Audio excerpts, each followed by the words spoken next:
అంబటి రాంబాబు గారు అల్లుడు ఆయన కూడా మీడియా ముందుకు వచ్చి ఇదే టైంలో మాట్లాడడం, ఆ వీడియోకి సంబంధించి మళ్ళీ ఆయన ప్రెస్ మీట్ పెట్టి మాట్లాడడం, ఆ వీడియోకి కూడా పవన్ కళ్యాణ్ వెనకాల ఉన్నారు, చంద్రబాబు నాయుడు వెనకాల ఉన్నారని ఆయన చెప్పడం. ఇంకో మాట అండి, అంబటి రాంబాబు లాగా పవన్ కళ్యాణ్ గారు, చంద్రబాబు నాయుడు గారు ఇంకొకరు కూర్చోబెట్టి ఇంట్లో ఫ్యామిలీని ఎడగొట్టి భార్యాభర్తలను ఎడగొట్టేసి మీరు మాకు ఓటు వేయించండి అనే స్టేజ్లో వాళ్ళు లేరు.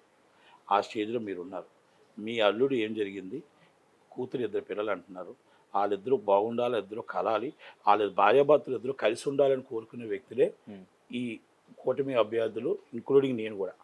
నాకు కావాల్సిన వ్యక్తి రాంబాబు గారు. వాళ్ళ కుటుంబాన్ని విడగొట్టాలని ఇవ్వాలనుకోరు.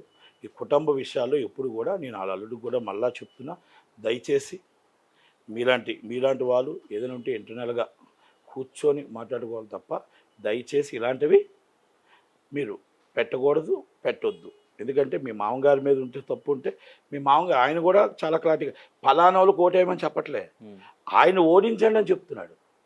పక్క రాష్ట్రాల పక్క వాళ్ళు కోటేయమని చెప్పట్లే, ఆయన ఓడించండి, నాకు అన్యాయం జరిగిందని చెప్తున్నాడు. అది ఏం అన్యాయం జరిగిందో ఏంటో అది ఫ్యామిలీ ఇష్యూస్ కదా. అలాంటి విషయాలు కూడా మనం సున్నితంగా చేయాలి. ఇది పార్టీకి సంబంధం లేని విషయాలు. అంబటి రాంబాబు గారు తెలుసుకోవాలి. ఎంతసేపు ముందు పవన్ కళ్యాణ్ వెనక పవన్ కళ్యాణ్ అని మాట్లాడడం, లోకేష్ గారు అని మాట్లాడడం ఆయన విజ్ఞతకు వదిలేస్తున్నాం.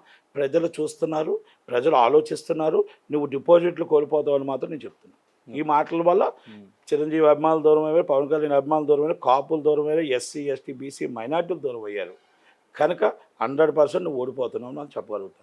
నా సోదరుడు ఇలాంటి ఫ్యామిలీ విషయాలు ఓకే, ఆయన తప్పే రావద్దు, అల్లుడు గారు కూడా ఆయన రావద్దు. ఇలాంటివి ఇంట్లో తేల్చుకోవాలా. పిల్లలు ఆ అమ్మాయి ఆ పిల్లలు 2 ఆడపిల్లలు ఉంటప్పుడు కూర్చోవాలి. కోపతాపాలు ఉంటాయి, ఇలాంటివి ఉంటాయి. ఇలాంటి మీడియా దగ్గరికి వచ్చి రాజకీయాలు చేయకూడదు. అలాంటి రాజకీయాల్లో పవన్ కళ్యాణ్ గారు దూరరు. అది ఆయనకే తెలుసు వ్యక్తిగతంగా. చిరంజీవి గారు దూరదు, ఆయనకే తెలుసు వ్యక్తిగతంగా. మరి ఏం జరిగినా ఎందుకు ఏం జరిగినా ఏముందండి, జగన్మోహన్ రెడ్డి గారి స్కెచ్, జగన్మోహన్ రెడ్డి గులకరాయి స్కెచ్, కోడికత్తి స్కెచ్, వివేకానంద రెడ్డి గారి స్కెచ్, ఇలాంటివన్నీ కూడా ఏదో తీసుకొచ్చి రాయమంటే ఆయన ఎంతకైనా తెగిస్తాడు. జగన్మోహన్ రెడ్డి గారు ఎంతకైనా తెగిస్తాడు. ఇలాంటివి ఏమైనా ఫ్యామిలీస్ని ఎంతలా ఇప్పుడు జగన్మోహన్ రెడ్డి గారు చెప్పినట్టు బుద్ధరావు గారు ఆడుతున్నారు కాబట్టి వాళ్ళ ఫ్యామిలీకి గొడవలు వస్తాయి. ఇప్పుడు అంబటి రాంబాబు గారి వస్తుంది కాబట్టి వాళ్ళ ఫ్యామిలీలో గొడవలు వస్తాయి. ఒక్కసారి ఆలోచించండి. ఇది నేను చెప్పట్లే, ఇది జగన్నాటక రథచక్రాలు అంటారు కదా. ఈ రథచక్రాలని తిప్పుతూ ఉంటాడు. వాళ్ళ ఫ్యామిలీలో గొడవలు పెడుతున్నాడే తప్ప అపోజిషన్ మీద తొయ్యడానికి కావాలని. గులకరాయి కొట్టాడు, అపోజిషన్ మర్డర్ కేసు అన్నాడు. వాళ్ళు మామూలుగా జరిగితే నిన్న సీఎం రమేష్ గారి మీద జరిగింది. మనం మీకు చెప్తా, సీఎం రమేష్ గారి మీద జరిగితే నేను కూడా అక్కడే ఉన్నా. అసలు మొత్తం టోటల్గా మూకుమ్మడిగా దాడి చేశారు. పోలీసులు ఉండే నిర్వాంశంగా చూస్తున్నారు. దాడి చేస్తే తారువాలో సొంత ఫస్ట్ భార్య కొడుకుని కొట్టడానికి వెళ్ళి ఇల్లు ధ్వంసం చేస్తే ఆ సొంత బామ్మర్దిని ధ్వంసం చేస్తే ఎవరు ఎంపీ క్యాండిడేట్. డీజీపీ గారు ఫోన్ ఎత్తరు. రమేష్ గారు ఎంపీ క్యాండిడేట్ని అద్దాలు పగలగొట్టేస్తే రౌడీ రాజ్యం అంటే జగన్మోహన్ రెడ్డి గారి రాజ్యమే. రౌడీజం అంటే జగన్మోహన్ రెడ్డి రౌడీజమే. ఈ మొత్తం టోటల్గా పులివెందుల రాజకీయం అని నేను చెప్పను, కానీ ఇది రాజకీయ చదరంగంలో జగన్మోహన్ రెడ్డి గారు ఏ దానికైనా 5 రోజులు వెళ్తాడు. కనుక అందుకే ఎలక్షన్ కమిషన్ మేము చెప్తున్నాం, సార్ కేంద్ర బలగాలు దింపండి. లోకల్ పోలీసులు మాకు నమ్మకం లేదు. ఎలక్షన్ కమిషనర్స్ కూడా ఆర్ఓలు కూడా ఇక్కడున్న వాళ్ళు కరెక్ట్గా పట్టించుకోవట్లేదు.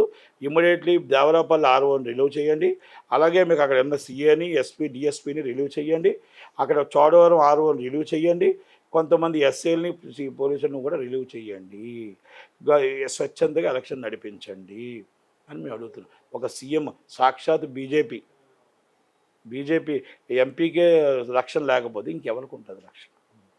అదొక్కసారి ఆలోచించాలి. ఇవన్నీ కూడా ఇది జగన్మోహన్ రెడ్డి గారు రథచక్రాల్లో ఈ మొత్తం టోటల్గా ఎవరైతే అంబటి రాంబాబు గారు, ముద్ర పద్మనాభం గారు ఫ్యామిలీస్లో ఇరుక్కుంటున్నారు తప్ప ఒక్కసారి ఫ్యామిలీతో మనస్ఫూర్తిగా ఆలోచించండి. ఇది నిజంగా పవన్ కళ్యాణ్ గారు చేశారా, లేకపోతే నిజంగా మీ జగన్మోహన్ రెడ్డి గారు నాడిస్తున్న నాటకమా? మీ గుండెల మీద చేసుకుని రాత్రంతా ఆలోచించుకోండి. అప్పుడు అలాంటి అనేది ఆలోచించుకొని చెప్పండి, బయటకు వద్దు. ఈ ఎలక్షన్ దాకా అయిపోతుంది. 13 తర్వాత అందరూ ఒకటే. ఆ 13 తర్వాత మీ అల్లుడిని పిలిపించుకొని మాట్లాడాలి, మీ కూతుర్ని మళ్ళీ పిలిపించుకొని పద్మనాభ గారు మాట్లాడాలి. కుటుంబం ఎక్కడికి పోకూడదు, రిలేషన్ పోకూడదు. ఒక్కసారి ఆలోచించుకొని నిర్ణయం తీసుకోండి. Okay, right sir. So finally అంటే ఇప్పుడు ఇవన్నీ కూడా ఇప్పుడు జరుగుతున్న ఇష్యూస్, ముందుకు వచ్చి మాట్లాడుతున్న ఫ్యామిలీ మెంబర్స్, ఈవెన్ సెలబ్రిటీస్, ఇదంతా కూడా అంటే మొత్తం కూడా పవన్ కళ్యాణ్ అనే పేరు చుట్టూనే తిరుగుతుంది. సో ఇది ఆయనకి ప్లస్ అవుతుందంటారా, మైనస్ అవుతుందంటారా, ఏమవుతుంది? ఏమండి, నేను అన్నీ చూసి వచ్చాను. కూటమి 130 సీట్లతో గెలుస్తుంది, 23 ఎంపీలు గెలుస్తారు దీంట్లో కన్ఫర్మ్. శ్రీకాకుళంలో చెప్పాను, శ్రీకాకుళం విజయనగరం కొంచెం 50-50 ఛాన్సెస్ ఉన్నాయి. అనకాపల్లి మొత్తం సీట్లు గెలుస్తాం, విశాఖపట్నం మొత్తం గెలుస్తాం, ఈస్ట్ గోదావరిలో 80% గెలుస్తాం, వెస్ట్ గోదావరిలో 80% గెలుస్తాం, కృష్ణా జిల్లాలో 70% గెలుస్తాం, గుంటూరులో 60% గెలుస్తాం, ఒంగోలులో 50-50 గెలుస్తాం, నెల్లూరులో 80% గెలుస్తాం, చిత్తూరులో మొత్తం టోటల్గా 75% గెలుస్తాం, అలాగే మీకు కడప జిల్లాలో 60% గెలుస్తాం, అలాగే మీకు కర్నూలులో 60% గెలుస్తాం, అనంతపూర్లో 80% గెలుస్తాం. ఇది మనకు 100% మనకు వస్తున్న రిపోర్ట్స్ అవి. కానీ దాంట్లో మాత్రం ఒక్కటి మాత్రం చెప్పగలను, 50 సీట్లు మాత్రం 1000, 2000, 3000, 200, 2%, 3%, 1%, 0.5% మెజార్టీతోనే ఉన్నాయి. కూటమి గెలిచినా కూడా వైఎస్ షర్మిలారెడ్డి గారి ఫోటో పెట్టుకోవాల్సిందే, సునీతమ్మ ఫోటో పెట్టుకోవాల్సిందే. వాళ్ళిద్దరూ తీస్తున్న 3-4% ఓటింగే కూటమి గెలుస్తుంది. Okay, no doubt.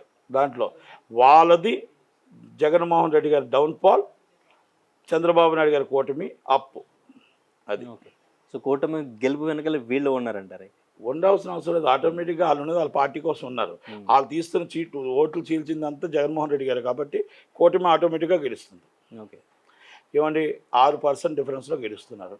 6% డిఫరెన్స్లో 6% షర్మిలారెడ్డి గారు లాగేస్తున్నారు అంటే గెలిపి, లేకపోతే షర్మిలారెడ్డి గారు లేకపోతే మళ్ళీ వైసీపీ వస్తుంది.